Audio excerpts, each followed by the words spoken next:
Today, we witness a dramatic chapter in the story of King Charles III's illness, a chapter that reveals not only the unbreakable determination of the man on the throne, but also the complex, deeply human trials that inevitably arise when duty collides with personal struggle.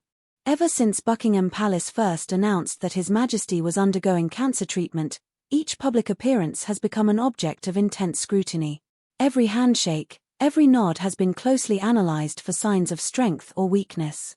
And now, just as news about the King's condition seemed to turn hopeful, a new and far more candid voice has emerged in the public sphere, shifting the entire narrative. Joanna Lumley's revelation. British actress Joanna Lumley, a longtime friend of Charles, he made her a dame in 2015, recently described him in an interview as an exceptionally brave man but did not shy away from words that left many breathless. He is really very ill. Lumley praised his unwavering spirit. He works harder than anyone I know, even now, but she didn't sugarcoat the seriousness of the situation. For many, her honesty, coming not from palace press secretaries but from a trusted friend, felt like a breath of fresh air. And at the same time, a wound far more painful than any carefully worded palace statement. Until this moment, the palace had followed a tightly scripted message. The king is undergoing treatment, he is in good spirits, and he hopes his openness will help others facing a similar diagnosis. No word on the type of cancer. No prognosis. Just assurances that he would continue performing duties as much as possible. But Lumley's words turned that careful rhetoric on its head. Her phrase, "he is really ill," triggered a wave of anxious commentary, overshadowing even the king's most public appearances and reigniting an uncomfortable debate.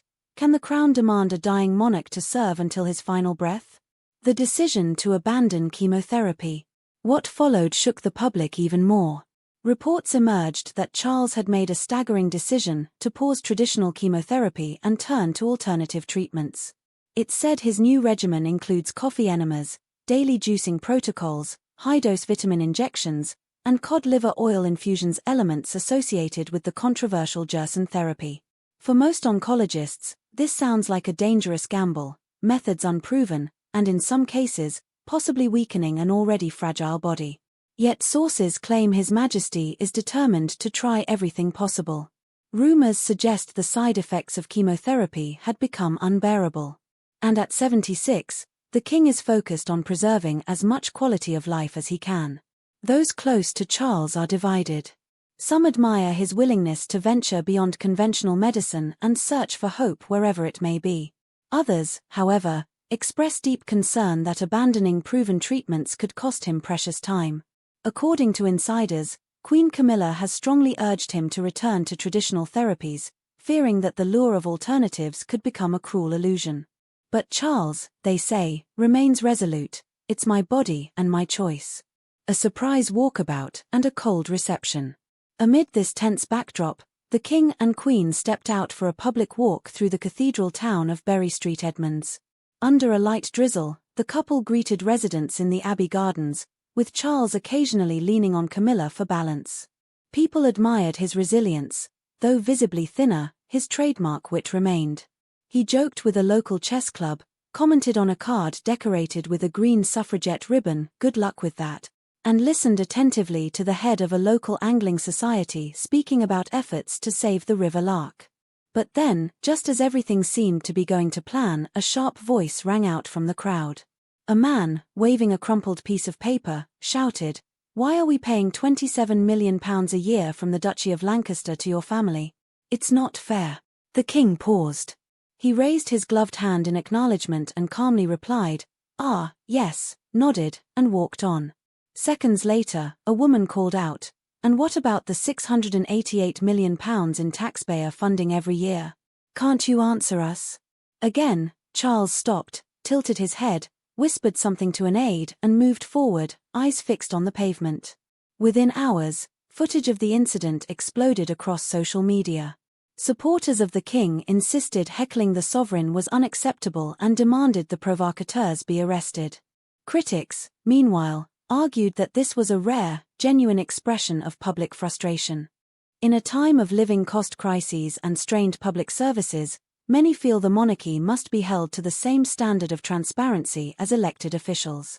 Newspapers weighed in too. The Sun headlined its piece "Charles Faces Heat Over Costly Crown," while the Times devoted a full editorial to the question, "The Hidden Costs of Monarchy, Is Public Trust at Stake? A Monarch Between Duty and Mortality." But perhaps the most piercing response came from those who know Charles best.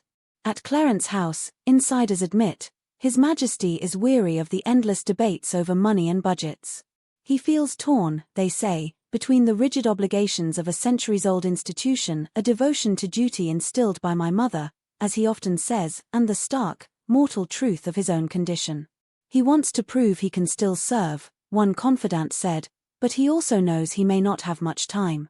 Behind the glittering ceremonies lies a simple, almost painful reality. King Charles is human. His beloved corgis still race through the gardens. At Highgrove, planting plans continue. But Charles himself, from his slower stride to the strained pace of his speeches, can no longer pretend to be invincible. He is aging. He is sick. Camilla at his side and near her limit.